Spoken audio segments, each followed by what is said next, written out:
جی ضلعی انتظامیہ قصور corona virus کی خدشات کے پیش نظر SOPs پر عمل درآمد کروانے کے لیے سرگرم اسسٹنٹ کمشنر چونیا عدنان بدر کی زیر صدارت تحصیل چونیا کی انجمن تاجران اور ٹرانسپورٹر کے ساتھ خصوصی اجلاس میں کرونا وائرس کے حوالے سے اہم امور پر تبادلہ خیال اور فیصلے۔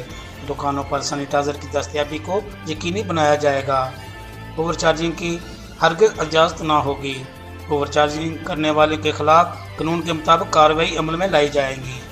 سبزیوں پھلوں کے اسٹالز اور دکانوں پر اشیاء ضروریہ کی ریٹ لسٹ کو نمایاں جگہ پر اویزہ کیا جائے۔ خلاف ورزی کی صورت میں دکانوں اور بزنس سینٹر شاپنگ مال کو سیل کر دیا جائے گا۔ علاوہ ازیں ٹرانسپورٹر سماجی فاصلے کو بھی یقینی بنائیں گے۔ مسافروں کو سینیٹائزر کے استعمال کے بعد بسز میں سوار کیا جائے۔ جی رفیق ساجد، مشرق اردو نیوز، الہ آباد، چونیا۔